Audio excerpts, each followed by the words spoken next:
See who comes up in here. I haven't done this shit in a long time, so I'll see.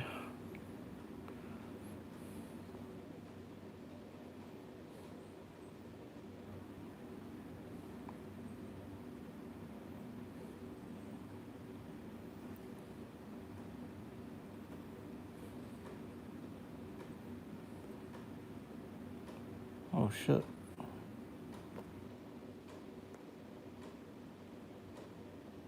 Yo, I haven't done this in a long time for whoever's in here already. It's been quite a bit since I've done one of these little live late night things. I just need to take a break from gaming for tonight.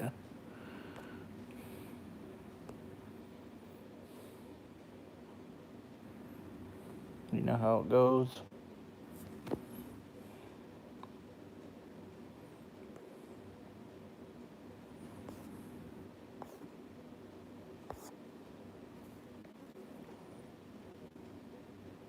What's up, Leon?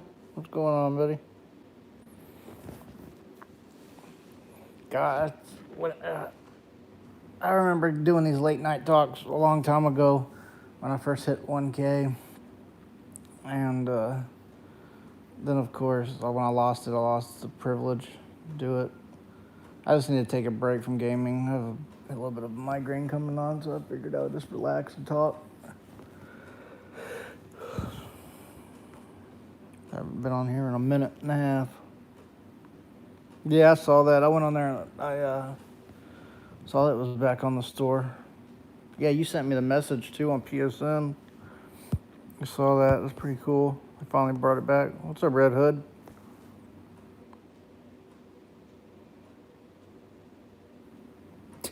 Not at this hour. Nothing like that. My wife's out of town. Shoot. Heavy breathing me, freaking having to run around with my daughter all day.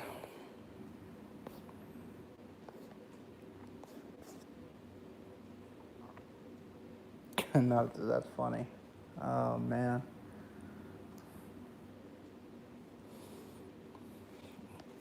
I forgot the difference from when you do it when you live stream from your phone and then or your iPad or whatever. How defined the sound is compared to doing it from a headset. You know. I used to do this crap quite often. I used to stream. Oh, excuse me. I used to stream from my phone a lot. I ain't in the mood. I've been quarantined. There ain't no way nobody's gonna see my face right now. Shit. What time is it? 1 something in the morning? Hell no. About as close as people got seeing my face was that picture I posted on my community wall. Shoot, I still look like hit this messed up tree and hit every branch on the way down. Did you ever get a refund from that, Leon? Did you just get a refund from it and then just pre-order it again?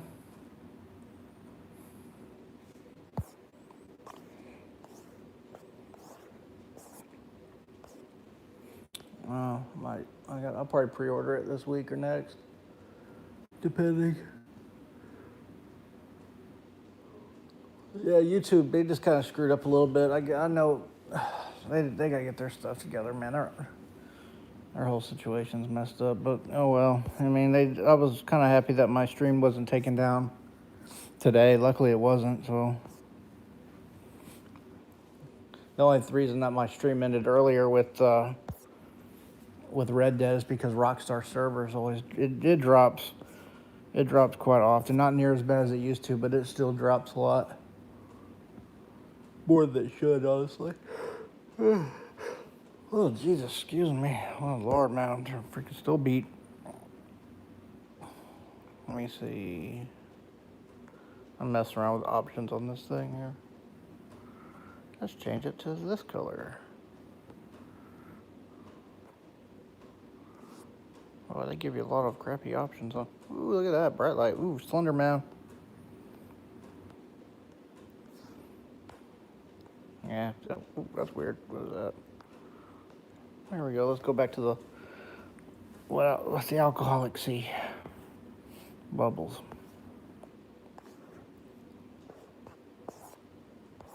I was thinking about doing like a silent live, but shoot, no one's gonna be just hearing me snore. Hell no. Ain't gonna be so silent. farting in my sleep and stuff. Hell no.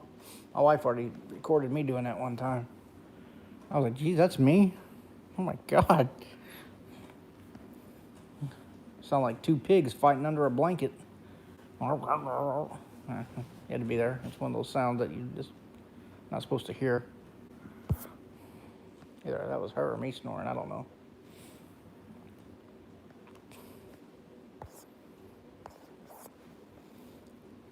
But yeah, I try not to use my mic a lot when I'm going, because my daughter, like I mentioned earlier, my daughter, she talks a little loud. It's just funny going back to my stream and I hear her talking in the background. It's funny. People are like, what is that? It's my mechanical baby that I bought from the Michelin Man. That's what it is. You know, you gotta do what you gotta do.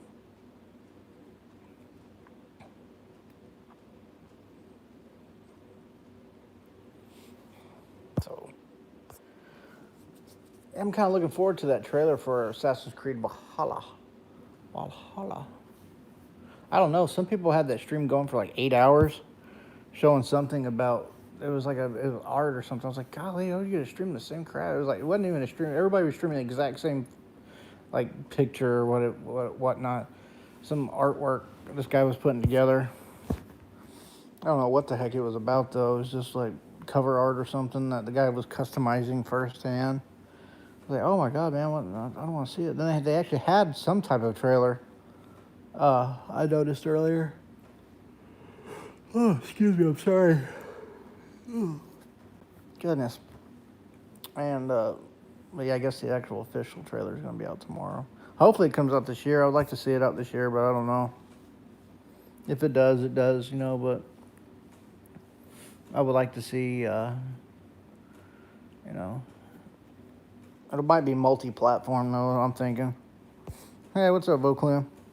How's it going? I keep thinking, Voclim, you're up late, but your time zone's different. It's already morning time where you are, isn't it? Because it's what? What time is it here? It's 1:14 a.m.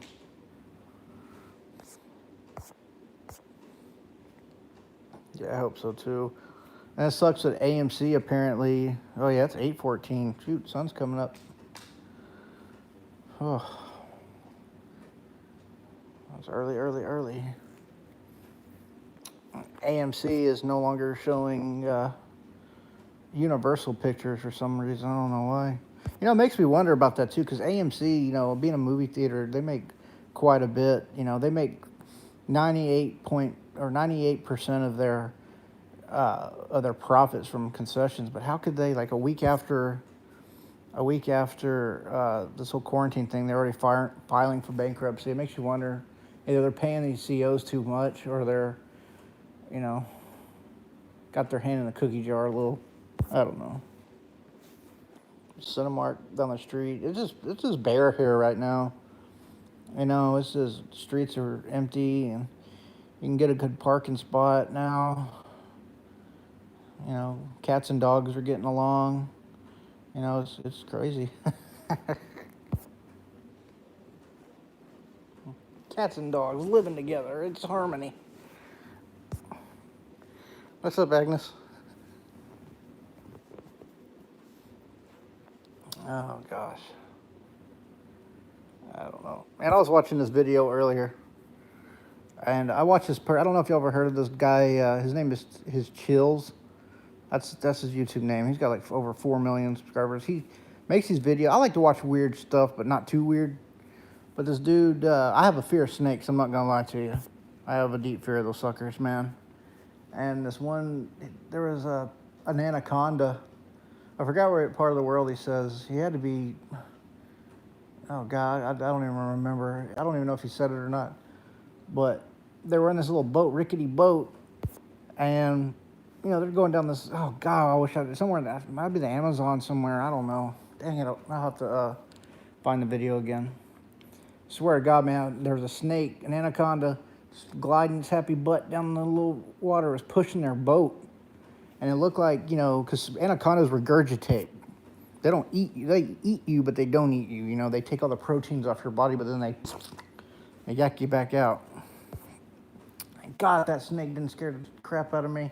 Like, if I saw that, I would have lost it, man. That thing scared the crap out of me. Oh, I couldn't. If I ever came face to face with that, I mean, when I was overseas, when I was in the military, I saw some stuff. I don't think I could deal with a snake like that, man. Jeez, that thing was big, and that seeing his belly full, and it looked like he had somebody in there because our stomach's bloated little section, midsection. No way,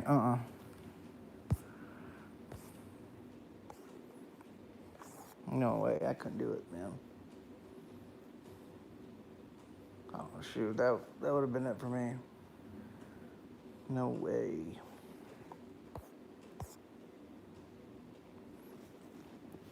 I became, so when I was young, my mom, like I was mentioning in my stream earlier, and my mom used to not be the nicest person to me. I'm adopted originally. My biological parents didn't want anything to do with me when I was 6 months old, and about my daughter's age actually. And my uncle, my aunt and uncle, I called mom and dad, right? Because that's all I knew. And my mom, my non-biological mother, she was not the nicest person. Not the nicest person in the world to me.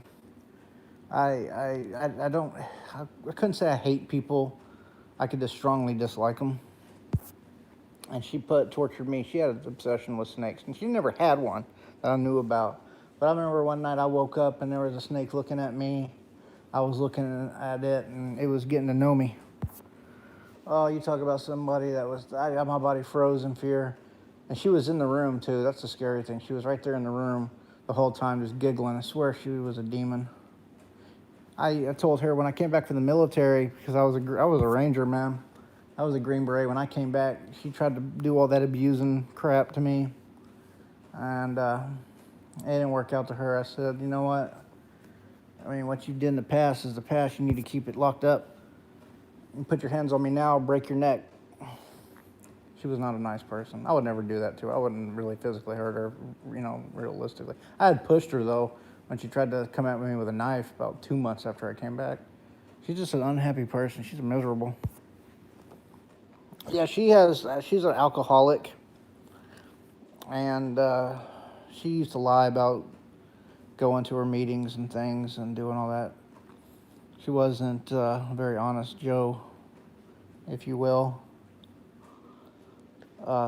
She used to steal everybody's credit card in the family and put, the credit card information. Use our information to get a credit card and whatnot and max it out. It was a big deal. She ended up getting in trouble with the law over that. But luckily, my dad, uncle, he was a good man. He taught me a lot of stuff. When I left, you could say I was kicked out.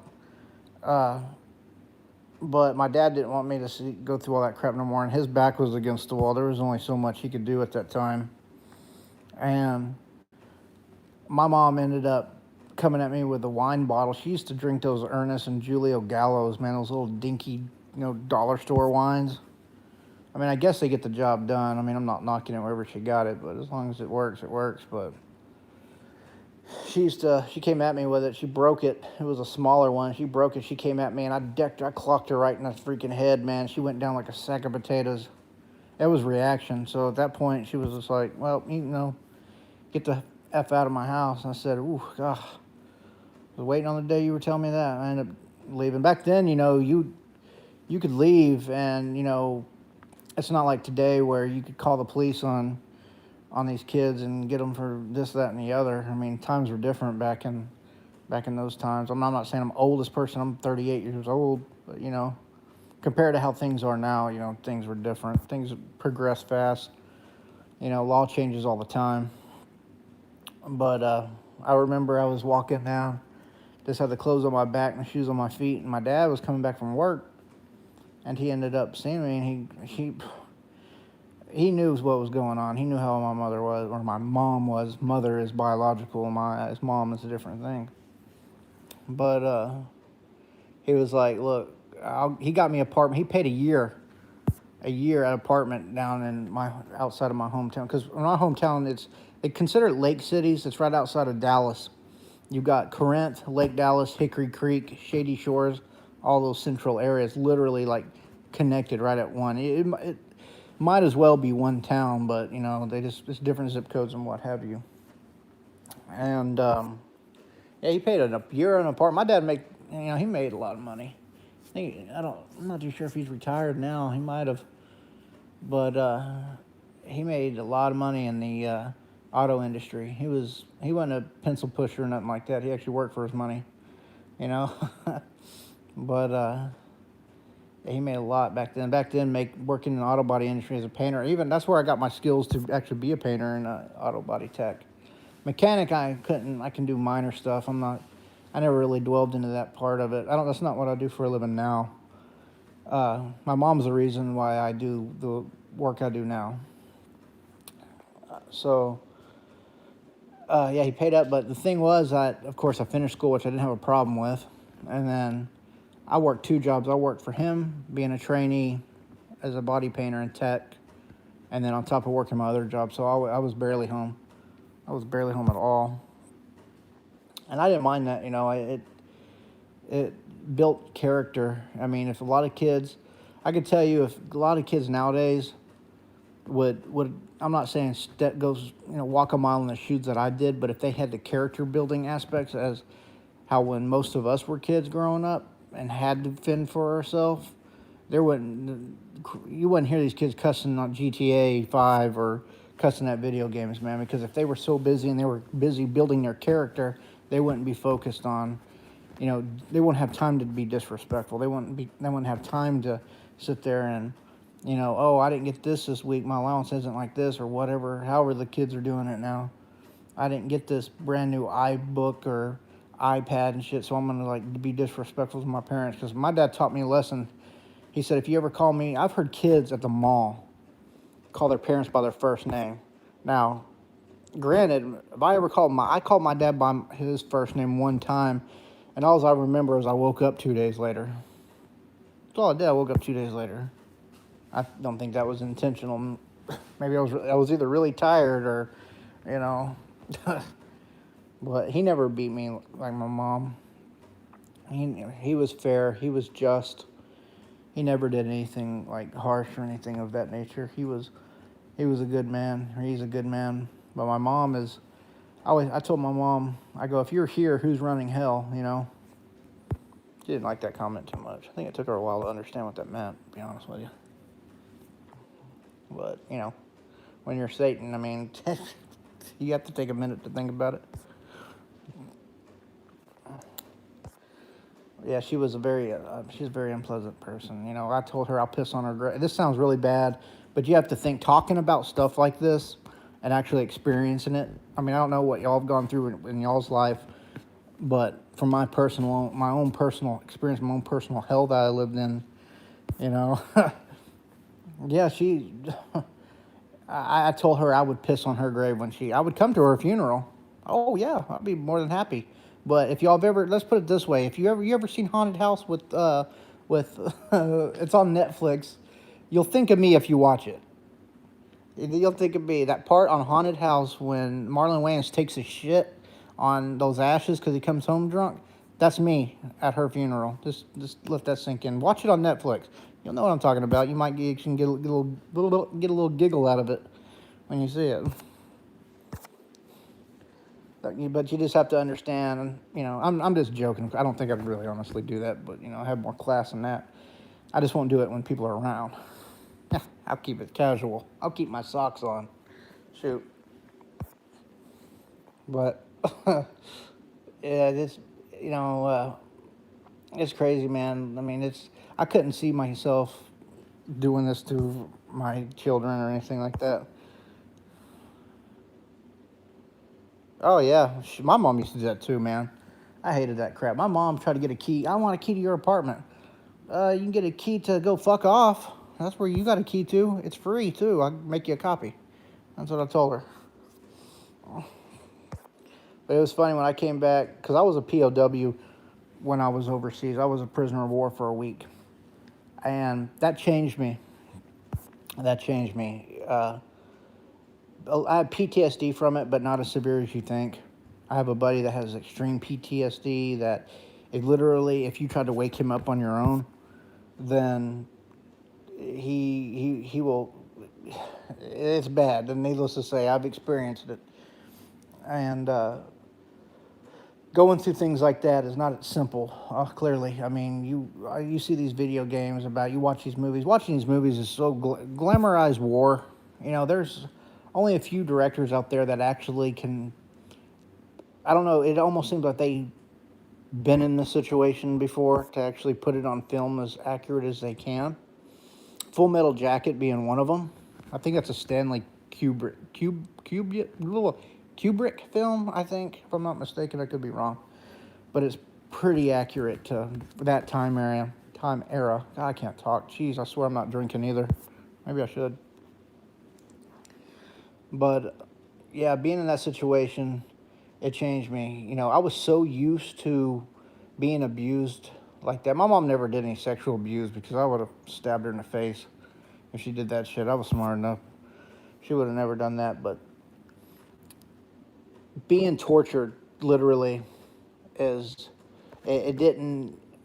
I felt no emotion when that happened to me. I felt nothing because I was so used to it when I was growing up. I was thinking, you want to hit 10,000 volts? How about turn it up to 20? Shit, I like my nipples to be on fire. Makes me feel like a firecracker. Shit, turn it up. Turn it up. No drinking, darn it. Oh, man, I want to get off. I don't want to get off the couch anyway, shoot. I see that fireball sitting over there. It's like, how you doing? How you doing? I'm over here in the kitchen just hanging out all alone. Come and talk to me. We'll have a drink. Yeah, right. Oh, man. I have to plan out my day for tomorrow. I wonder what time I'm going to go from the couch to the kitchen and to the kitchen to the toilet. It's hard decisions. But anyway, I have to plan it. I have to have a map. I have a mailer just for my little busy little sections. But anyway, going back to my whole situation overseas, when I was captured, it was an intentional capture to gain information, is what I can say. As some operations like that are. But when they were torturing me to get information, I tell them, look, I knew I was going to die. I had that mindset. I knew I wasn't coming back. So I was like, let's see how smart. Because it's almost like you have physical survival instincts and you got mental survival instincts. Mental being, you know what, you're going to kill me? Let's be a smart ass. Let's see what you can do. Because there ain't no weapons of this earth that's going to hurt me. So when they were putting electrotherapy, is what they call it, on me, and they threatened to put it on my pecker. I mean, I'll just go ahead and say that. I was like, man, if that's what you're going to do, I mean, hell, I might even do that when I go home. Jeez, I mean, turn it up. Please. I love it when you talk dirty to me. True. But they put it on my knees. They put it on my thighs. Yeah, it hurt, but I was like, just turn it up, man. Kill me, dude. I mean, I was thinking, man, the faces that they had, the looks on their faces was exactly the look. It just shows you demons are everywhere, The look on their face was the same look of pleasure that my mom got when she did that to me. It's like when people have this state of mind to where they want to intently hurt you, it's like everybody looks the same. It's like, it's hard to explain it. But I have a point to all this, too. I know I'm kind of dragging on a little bit. Forgive me for that. But the look of insanity, as well, I'll call it that. I mean, it's unreal, man. It's hard to explain. It's a facial feature unless you experienced it yourself and experienced it from more than one avenue. It's the same look. So when I survived that and my unit came in and busted me out, which was a long story in itself on that part as well. I was like, oh, thank God. First thing I want to do is hit a KFC. Honestly, oh, fuck, man. Food. They gave me food when I was, captured, but it tastes like it was filtered through a jock strap and out of Turtle's butthole. I mean, God, jeez, it was like my ex-wife's cooking all over again. Jeez, you might as well have brought her. Did she work here? That's what I asked him. Shit, like I said, like, so I was I didn't care because, like I said, I knew I was going to die. I'm not going to give them any information that they think they need. They wanted coordinates. They wanted my rank. They wanted my association with the government. They wanted all this stuff. I'm just like, you know what? I don't recall. I left the memo in my casuals kind of attitude, So anyway, when I came back after all that, I'll go into another video later about explaining what the events that led up to my capture, what the plan of action was, what the intention of the United States government was, and I can tell you it wasn't pleasant. It wasn't what you think. I was sent in to die without me knowing. Let's put it that way, because being a ranger, your clearance level is high. Mine was high. Your collateral damage, as long as I'm not going to harp too much on saying the United States government, but let's face it, you think the United States government screws out civilians, you'd be surprised what they do with, people that are working overseas. I was a threat. Our unit was a threat. My unit was threatened with, a lot of, with death, with treason. But I'll go into a video later explaining all this stuff and what led up to it, because I don't care. I didn't sign no NDA. I would never sign an NDA, and I'll explain my time when I went to the Pentagon to speak with the guy. I'll say guy right now until I get into the story next time, who I knocked the fuck out of at the Pentagon due to the fact that he signed the order for my death. Yeah, so I'll go into that. That's something I've never talked about before. It's very interesting because I remember every detail down to the color of the floor, to the design of a tile in each room that I was in. Because when you go through shit like that, oh man, it's a good time. I tell you, it's a good time. I say that very loosely. But anyway, moving on from that, when I got back, because I visited my dad, and we had a conversation. My mom, I was a little bit stacked, a little bit bigger dude than I was when last time my mom saw me. Let's put it that way. So she wanted to try to test the waters a little bit, and I said, look, very calmly, and I gave her the respect of saying, ma'am. I've always said yes, sir, to my dad. That's just. It was natural. He never asked for that. He wanted me to call him dad, but it was just natural for me to do that because he always gave me respect, and something in my DNA structure, was telling me just to say, sir, y'all might know if that makes sense to y'all. If that makes sense. Did she work? Hell, she used to work. She used to work for lawyers, surprisingly enough, and that's what she did to me growing up is what made me get into law as well. So I'll get into that another time. I'll kind of make a couple of videos on that. I've been wanting to do this for a while. Yeah, she got a lot of time on her hands. My dad made a lot of money, so she was just like, screw it. I don't think she liked working for, attorneys anyway. She was a paralegal for many, many years, and probably hearing some of the stuff that she heard in court and witnessing some of the stuff in court, probably was like, oh man, maybe I better get out of it. Maybe it's a guilty conscience kind of thing. Maybe her subconscious, her psyche was getting to her thinking, oh man, I'm whooping his ass at home. I better get away from this. But that's pretty stupid to give up a job just to abuse your kid.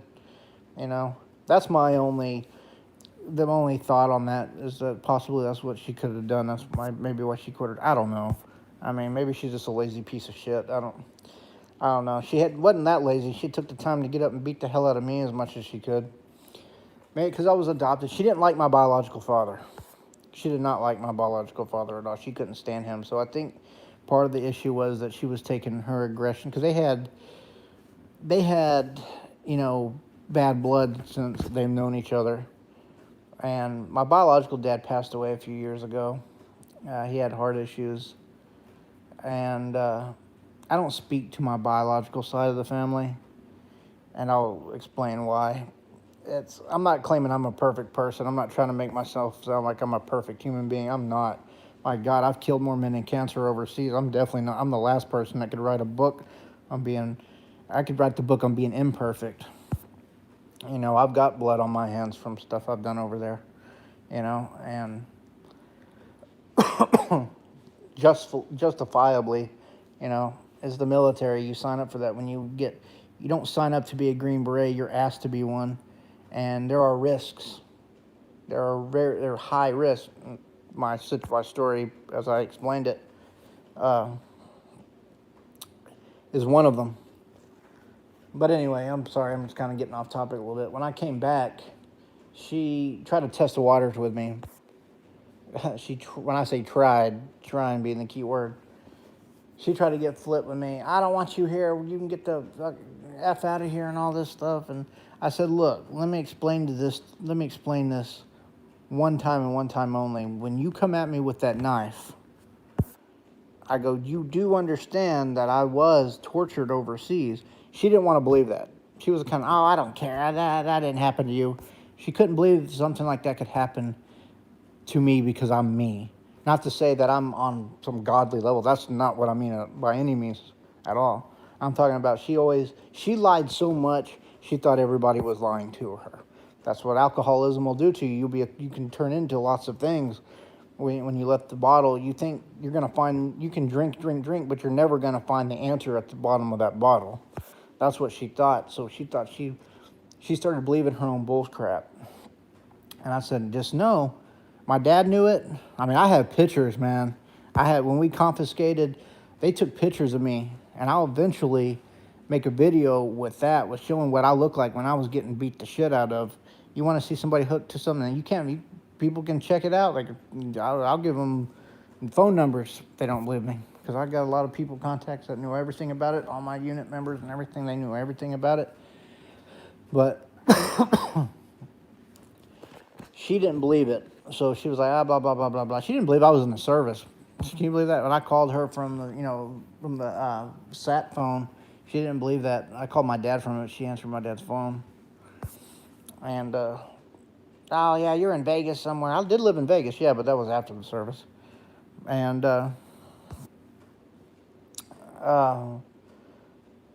where was I? Oh, the late night talk, something I used to do, Charlie. I'm taking a break tonight from gaming, so I just sit back and talk about me. Talk about me. That sounds egotistical, doesn't it? Talk about, just real life stuff. I tried to give people a little bit of an insight of me, besides just playing a video game. I like to have a real talk kind of thing, and just chill for a little bit. So when I came back, she tried to get uppity with me, and tried to get all mad, and I was calm. I killed her with kindness. That's the thing. I always did that. I always killed her with kindness. That's what pissed her off the most. When you kill somebody with kindness and you're trying to be as respectful and polite, they just can't. Some people just cannot handle that kind of attitude or that kind of persona towards them. So I said, look, you come at me with that knife, and as fresh as I am right now, you're gonna be walking away. You're gonna be crawling away. You're not gonna, because you don't want to do it. You just don't. My dad was like, Emma, just her name. She goes, Emma, you just chill out. Oh, you can't. She treats my dad like shit, man. I'm not joking. He treats him like absolute garbage. So she was going to come at me with that. I said, all right. I honestly, at that time, if I was carrying my gun, because you have to go through psychological evaluations when you come, especially when you get my situation, you have to. I mean, if you can do it to the VA, or you do it in the service before you get discharged, but you can also go to the VA, but the VA's worse. I hate the VA. I'll never use the fucking VA. I will never do it. They're such a crap. It's a joke. That's all I'll say. It's a joke. And I said, if I had my gun, I would have killed my mother or my mom. I would have. I'm not going to lie. Because what I was looking at when she was coming at me like that I was looking at Insurgents. That's what I saw. I saw that face that I saw again because she had the same exact expression on her face as the man overseas that had me in that chair. Dollar store piece of crap chair too. It hurt. Hurt my butt cheeks, man. I remember my ass falling asleep for like an hour. A few times. I was like, God dang. Give me a hemorrhoid pillow or something. Jeez, at least be kind of fair. God. Just saying. I make a joke about everything. I can't help it. But, and I said, you come at me with that mother-loving knife, I will not hesitate. And that's all I had to say. I will not hesitate. And my face, I know I was turning red. I was turning red as the evil son. So, whoops. So yeah, after that, I kind of split ways with talking to her, and just kind of went my own direction. She went her own direction. I don't speak to her at all anymore. I told her, because my wife is black. My dad's not racist at all. Right, not racist at all. And I never knew I think my mom made some comments because it's me. Yeah, she's toxic. Toxic's just that's. Oh man, my dad's not racist. My dad grew up in Madill, Oklahoma, in the 50s. He came from a town of interesting individuals, and a mixture of lot. My sister, her baby daddy is a Hispanic guy. Lila is my niece. I love her to death. See her as much as I possibly can. But my child now, because I have other kids, excuse me, from a previous disaster, or I'm sorry, marriage. Gee, did I blurt that too loud? And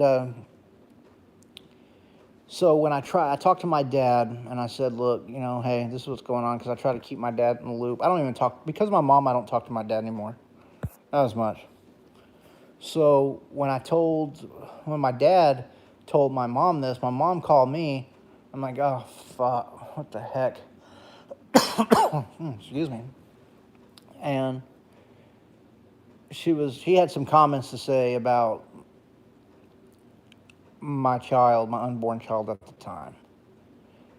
And the comments were, I'm not going to repeat them, of course. And I don't think they were meant to hurt anybody but me. And she started saying about Abomination and all this. I said, well, hold the fucking phone. See, that set me off. That's what set old Jason off right there. I go, you want to speak about Abomination? You might want to look in the mirror, sweet cheeks. Abomination, you claim to read, because she claims to go to church and all. I said, you claim to go. That's why I do not go. I don't typically talk about religion. Excuse me. I typically don't talk about religion on my channel, but for the sake of making a point, I'm a Christian. I try to be. let me start over right there. I respect everybody's beliefs. I believe in God. That's just me, because God's the one who saved me. I'm not, but for the sake of the point, I don't want to make anybody mad. I mean, my beliefs. Honestly, I don't care if I offend nobody by my beliefs. I'm not pushing anything on nobody. But y'all should know what I mean. But I said, you want to claim to go to church, because church is a group of believers, not a building. A building is a man-made. Look in the book, in the good book. The answer's right there. The Bible's paraphrased, but the meaning is there. So I told her, I said, for your motherfucking ass, pardon my language, to go to church, and then you beat the shit out of me when I was growing up, and you call my child an abomination? I go, you might want to look in the motherfucking mirror a little bit. I said, you're the biggest hypocrite I've ever known. Well, God says, having mixed children. I said, who the fuck are you? I go, are you serious? You're seriously telling me my child is Abomination? No, look at your deadbeat son. That motherfucker, my son of a gun. I try not to cuss. I really try not to. Sometimes I get really strong emotionally wise when it comes to explaining this shit that happened in my life. It's just, I apologize, forgive me for my language. It's just, I try to, keep it somewhat decent. But I said, oh man, you're doing this crap. Okay, so did you say this crap to Julie when she was with that pile of shit Frank who fucked her and left her? By the way, I ended up kicking that guy's ass because he abused my sister, my cousin, the whole adoption thing. He ended up beating the hell out of her, and I fixed his ills real quick too. Mind you, it was just when I got out of service, so I was still fresh and mad, and had a lot of excuse me, good night. I need some water. I had a lot of aggression. I'm not gonna lie, I was still pissed. But nobody deserves to get beat up. Nobody deserves to be beat up. I mean, if resorting to violence like that, domestic violence is not the way. I'm totally against that crap. Unless if you're defending yourself, that's one thing. I mean, you all know what I'm talking about. So she made those comments, and I said, well, I don't really care what you think. I'll go, why don't you go tell Erin that? The way you're talking to me, why don't you go tell her that? Since you want to call my baby an abomination, I go, my baby's got more smarts in her shitty diapers, and I'm saying it now, than that woman does in her whole fucking shitty, pathetic ass existence. Oh my God. That woman she made me mad. I don't like bringing kids up like that and you trying to use them and calling them abominations and all that stuff. Do we live in, is this an early 1900s? Do they still use abomination as a word? I mean, come on. There's no need for all that. I mean, jeez. So after that instance that we just ended up going, I mean, I'd never talk to her again. I could care less, whatever happens to her happens to her. Her ill wills are for her only, and she causes most. She had a brain tumor back in 2000, and she's been milking that roller coaster ride ever since the shit happened. I understand that tumors are nothing to throw a stick at. It's serious. I felt bad for her, but the thing about her is that she likes attention. She really likes attention. Case in point on this one is when, well, I'm going to have to get some water in a minute. That's driving me nuts. Is when she'd put me, when I was young, when she was beating the living dingleberries off of me, that she put me in therapy because she was trying to cover her tracks. So we went to University of North Texas. This is where a sexual, this guy college student tried to get all flippity. I ended up, something happened to this guy. He was trying to come on to me. He said, well, anyway, let me start over. I'm getting ahead of myself. My mom tried to cover her tracks by thinking I was the problem. Okay? That just doesn't make any sense. Okay, so I'm the problem. You're doing all this, beating me up, hitting me with wine bottles. She never did anything like make me lick dog shit or, I mean, God, sometimes I'd rather have done that than get hit with freaking wine bottles and get threatened. She used to cut me, slam my head into walls and shit. God, put holes in the walls with me and blame me. Well, I mean, she was telling the truth. Kind of, I was doing the whole. I mean, courtesy of my head. I think it made me smarter a little bit. Jeez, I think she made the left brain and the right brain kind of merge a little bit, and it became one. So I got my superhuman strength from it. Just anyway, that was stupid.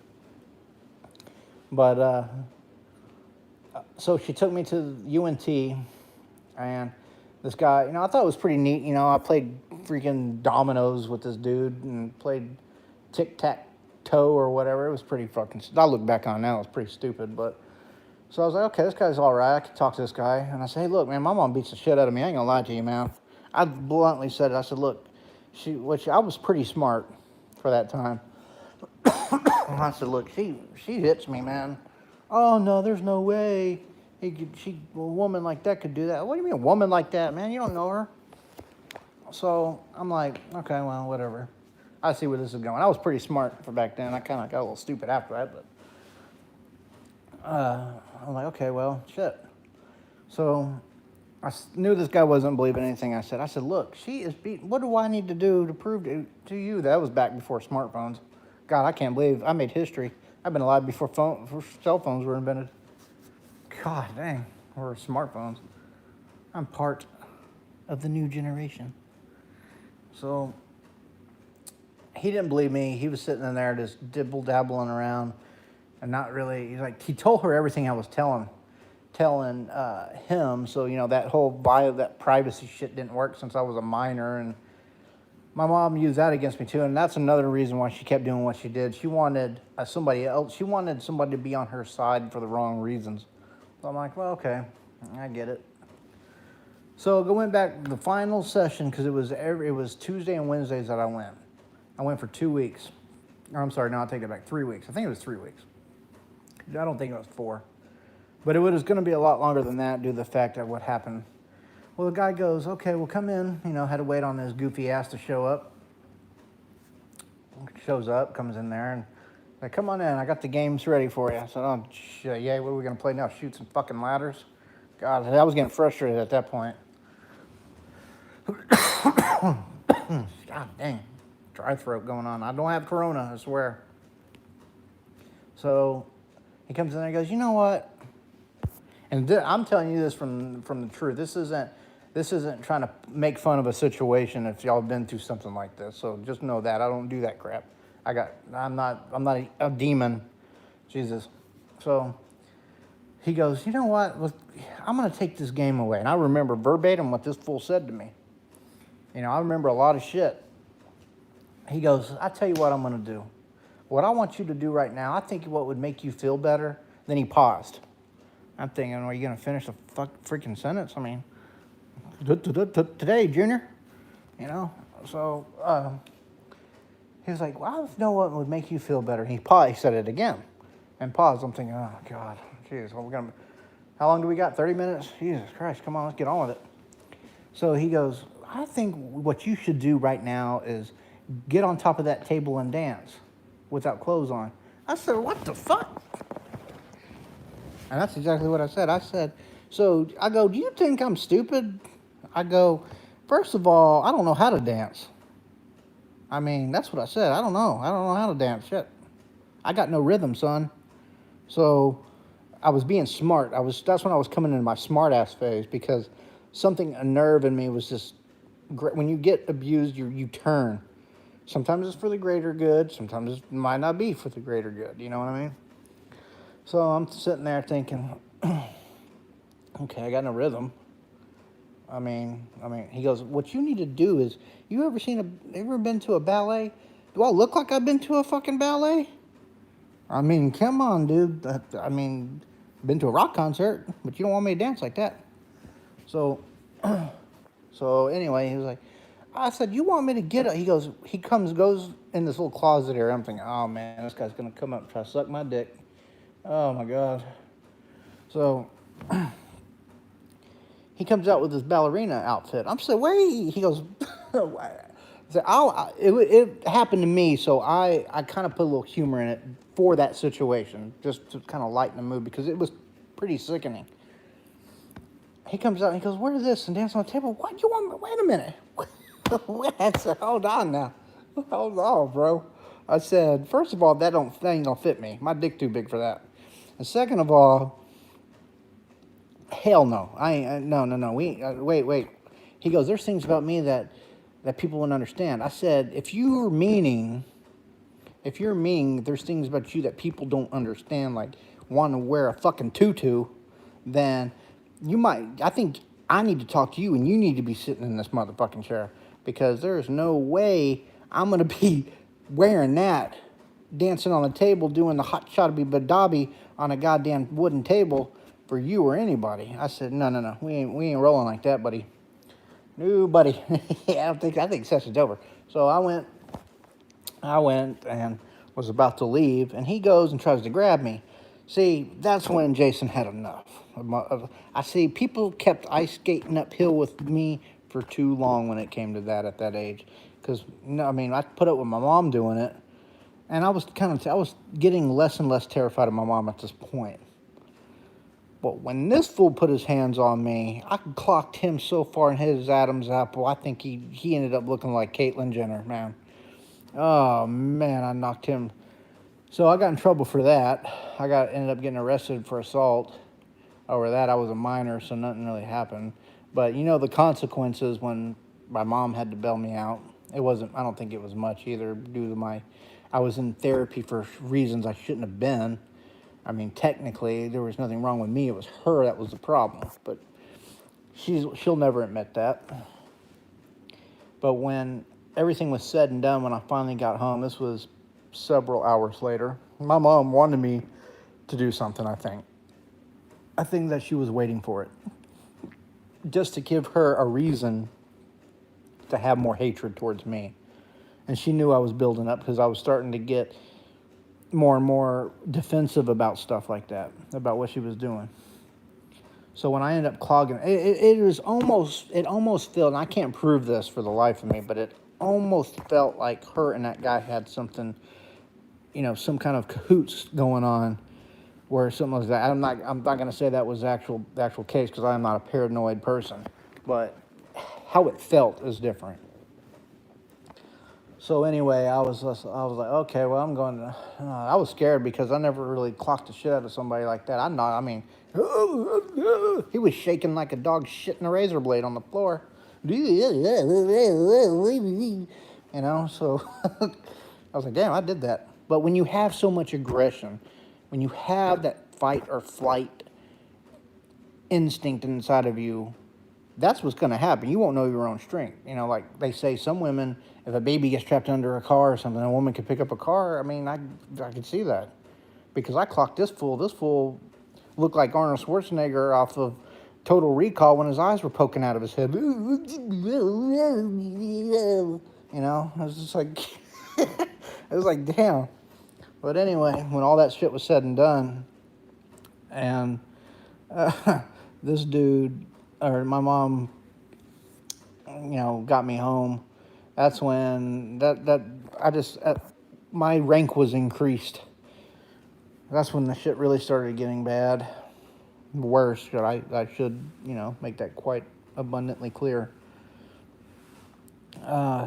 She blamed me, started saying I was violent, and I deserved to get the same treatment that I put him through. I was like, oh, shit. At that point, I was like, let's get this over with, man. Let's get it over with, hell. So I remember she used to get the belt buckles. Oh, my God, my dad's belt buckles, too, man. Whacked the living hell out of me, man. I was like, God, that shit would hurt. That would cause me to bleed. Still got scars from that. She pointed a gun at me several times. She actually came close to plugging my skull with one.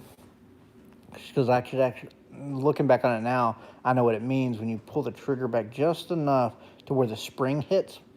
But if you go back just a nidbit, you're going to fire that gun off. But my dad pulled up, and that stopped it. I was saved by the headlights, because where the room was in the back, when my dad pulled his truck in, you could see, there's a big window right there. So of course she didn't want to make that noise. She was drunk when she did that. God forbid I wake up in the middle of the night. I was so terrified to wake up and have to go to the bathroom across the hall, because for some reason, something would always tell her to be there at a certain time. Like if I'm up, she'd be like there. It was creepy. It's like that movie, I'm a scary movie buff. I like movies in general. But there's a movie called The Taking of Deborah Logan that used to be on Netflix. I don't know if it still is. But if you ever find that movie, yeah, that's my mother. In a nutshell. So, oh God, it just, until I got out of there, that's when I had a peace of mind. When I finally was able to say, you know what, I'm free from this. When she came at me and I pushed her back, I clocked her, is when she was like, oh, get out of my house. You don't understand how the sigh of relief was. It felt like a burden was. I know, I thought it was a temporary burden, because I thought she was going to try to do something to try to get me back in there. But she never did. she was mad that my dad ended up paying here. 'Cause mind you, my dad, he built the house. It's a nice house still to this day.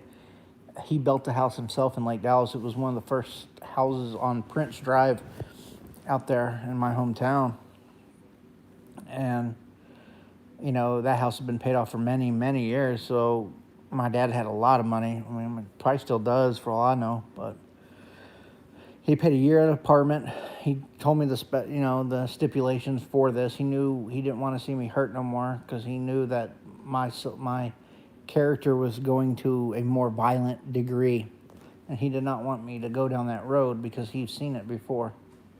I guess something in his life, he saw that brought back memories or what have you. I don't know. So, yeah, I finished school, went to college, but I went to UNT for a little bit, but I finished my education out in UNLV. I went out there and then did that. We lived in Vegas for quite some time. Of course, my military career and all that stuff was before Vegas, but then I went out to Vegas for a little while. The town's all right. I mean, I guess. But if you're a visitor, it's fun. But if you're there to work, it's another place to work and live. Yeah, there's a 24-hour city, but I was never hypnotized. I used to fly my brother out. I was the director of executive protection. I was the bodyguard for the owner of Lorenzo and Frank Fertitta out in Las Vegas. They also own UFC, if y'all are familiar with that. So I met Dana White and Joe Rogan at that time when he was still the announcer or whatever you call him. Met Joe Rogan several times. He knows me. I know him. You could say I know him personally because I've talked with him so much. I know him very, very well. And did that for a while. When I was in Vegas, when I was on the line of duty, we were in a motorcade, and I was taking there's a small airport in Las Vegas, Rancho Airport, what I call it. It's a little personal plot. I was shot twice out there. Luckily, I had my vest on, and I used to carry my Desert Eagles on me. I had 380 grain Hydra shocks. If y'all know what that is, it's shit don't play around. That's the stuff that expands when it hits your tissues. So I felt the bullets before I heard the gunshots go off. So, that's typical with the gun anyway, depending if you're close. So it penetrated my vest a little bit. I have a little bit of scar where the lug was it was trying to penetrate my flesh, but it never actually did. So I have a big mark right here. Well, not big, but a little bitty welt. I ended up turning around and lugging the guy twice, blew his heart right out of his chest, blew his chest cavity completely out. It was gone because I shot him twice. So, yeah, that's something I'm not proud of, but, it's what it is. I mean, jobs have risks. When you become a cop, when you join the military, you can't think you're just joining the military for a set of skills and benefits. You got to understand that there's risks that tie along with anything that you do. Being a medical professional, being a teacher, there's risks. You're a medical professional, look at the situation nowadays. Being a teacher, look at the situation in schools. There's risks to everything nowadays, no matter what you do. Hell, with movie theater shootings, if you work in a movie theater, whatever, you got a chance you're dealing with the public constantly. So I've had people judge me of what I've done in my past, but, people in glass houses shouldn't throw stones because there's no such thing as a safe job anymore. Not in this day and age. Look at the people, even at the event centers in Las Vegas, where Jason Aldean was one of my favorite. I like listening to country music. I like all music, but country music I was raised on. I listen to that mostly. I like it. I like the old stuff. Like Johnny Cash is my favorite artist. I don't care. He can relate to everybody. The Jason Aldean concert in Vegas where that sniper shot that guy. You're not safe anywhere, no matter what you do. You're not even safe at home, So I've had people judge me on what I've done in my past, but, my job entitled me to protect these people by any means necessary and justifiably so. I had to pay for that too, When you take somebody's life on civilian grounds, I had to go through. I was investigated by the FBI, the CIA, and all that stuff. That is mandatory. You have to go through that. You have to be followed. You have to have dug. You have to go do a ballistics. You have to get polygraphed. You have to surrender your weapon for 6 weeks. Your service your service weapon has to be. You can't. I got paid. Now, granted, I was still getting paid during this stuff. They just wanted to make sure nothing was premeditated because they don't know. Hell, this guy could have came up. I've known him for 20 years, and I had a vendetta against him, and he was at the right place at the wrong time. That's what they think. That's what the legal system looks at. So before anything goes to trial, they want to make sure it was clean slated. So it never did. It never went that far. I mean, it went. I wouldn't say it went to a grand jury. It didn't go that far, but I had to go to court because the family has to be justified. Everybody, people get sued all the time. My company was sued over that. They lost completely because the guy had a rap sheet as long as a ding-a-ling, and he was a sex offender. It was a lot, and I'll just put it that way. I'm not going to tell you everything on there for the sake of it because it was a lot. But the red tape is ridiculous. And my brother, when I first told my brother about it, he went back and told my mom, and my mom just still, to this day, from what I hear, that I'm still getting told I'm this, I'm that. I could care less about her opinion, though. I mean, her opinion means about as much to me as a pube on a squirrel's dick, to be honest with you. Pube on a... Did I say that? Really? Pube on a squirrel's dick? Huh. I should rethink the things I say sometimes. Like, oh, God, it's late. I'm tired. So, but my point's still the same. I mean, it was a risk. Had to do what I had to do. I wanted to go home. That guy clearly, when he made the decision to take shots at me, he made a decision hours ago that he did not want to, that he knew he might not go home. I, for one, didn't even think that. I was just doing my job like I normally did, and then didn't expect to get into a firefight. In fact, I wasn't even, typically, it's hard to wear a vest underneath a suit because that's all I did. I wore suits out there. I've met a lot of famous celebrities in the course of that job because there's a lot of celebrities that like UFC. And when I wasn't doing casework, we were promoters of UFC, which that didn't mean really crap. I mean, you got to go to UFC fights and sit in the front cage, all that stuff. But anyway, that's something for later. But, I did what I did. There's a saying out there, killing a man's easy, that's why it's so dangerous. I did it in the service. That's what the government paid me and trained me to do. Did it. It's not like I got a taste for blood. Gotta go get him. No, that's not what I mean. But people, there's, like I said, there's risks to jobs. So that's for that. That's all there is for that. So, but again, I'll make a video about the events that led up to and the aftermath of all my military situation, if you will. It's something I've never really dwelled deep. Even my wife doesn't really know. Like, she knows a lot of the stuff, but she doesn't know, like, deep down into, like, the last nut and bolt and nook and cranny of the details of what happened during my stint over there when I was downrange. And I've lost a lot of people, and that's the hardest thing to talk about. Some of the greatest people I've ever met laid down their life overseas when I was in my unit alone, and it could get a little emotional talking about it, but just thinking about it right now it's got me a little choked up. But I still see their faces, and still know everything. I remember everything about them. You don't ever forget. You never forget. You become your band of brothers, man. There's a reason why that title is the way it is, Band of Brothers. But it's definitely hard. I mean, there's some people that lost their life saving me when I was a POW, and I remember it very well. And it's just sometimes I have nightmares about it, to be quite honest with you, and that's why I don't sleep. My sleeping track's so screwed up. It never changed.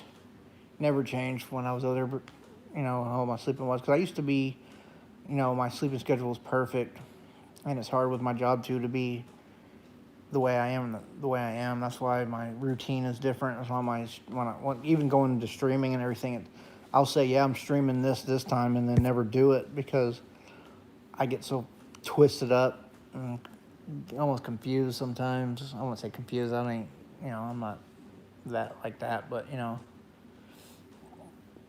I don't know how to explain it very well. I know what I'm trying to say, but it's just I'll probably make it tomorrow, hopefully, maybe, and discuss some of this stuff. It'll make you think about the government I quote, I guess we defend. Is that the word I'm looking for? I wouldn't even. I'll never lay arms for my government. This country I'll fight for, but not my government. Government is a joke here. I love my country, but not my government. There's two different things there. But yeah, I'll go through that. I'll talk about it, and talk about my friends that. I'll even go through boot camp. I'll even talk about that because that's where I met. I'll talk about my Ranger training, my airborne training, go through my unit and all that stuff, talk about all that good stuff. There's some good times. There's a lot of good times that were had over there. Even when we were overseas, man. I mean, I had a buddy in my unit that could cook a steak. Oh, my God. Whew, man, talking about steaks are good over there. But we'll go through all that later. I just wanted to make this I haven't done this in a long time, like I said at the beginning, and I wanted to give people a small little dose of what it was like growing up to be me. I mean, I don't have any regrets. I don't hate I don't hate people, I should say, but I can dislike them. And when I just think back sometimes on stuff like that, and I'm just like, God, time flies, and I look at my kids, and I'm just like, man, I couldn't put them through the crap that I went through, man. There's a lot of evil in this world, and, evil could be people that you grew up with or relatives. Family's supposed to be meant to protect you from evil, not to be part of the problem. They're supposed to be a solution, not the problem. And sadly enough, we live in a world where, a lot of family now is the problem. Not everybody, but, the statistics can speak for themselves on family issues and things like that, but I won't get into all that stuff. But yeah, I'm going to call this part. I'm going to take off from this, and then I just wanted to have a real talk. I haven't done it in a while, like I said, and figured I would. Plus, I couldn't sleep. My phone feels like it's been through hell. It's hotter than doggy poo. So, anyway, I appreciate everybody for being here. I don't know if anybody's actually still here because sometimes, YouTube doesn't tell you. But, anyway, I guess I will talk to y'all later. Thanks for listening to me ramble. Thanks for hearing me talk about all the bullshit happening some of the stuff that happened in my life. I definitely appreciate y'all's time. Time is always a precious commodity. So I definitely appreciate that. And I will catch y'all guys later.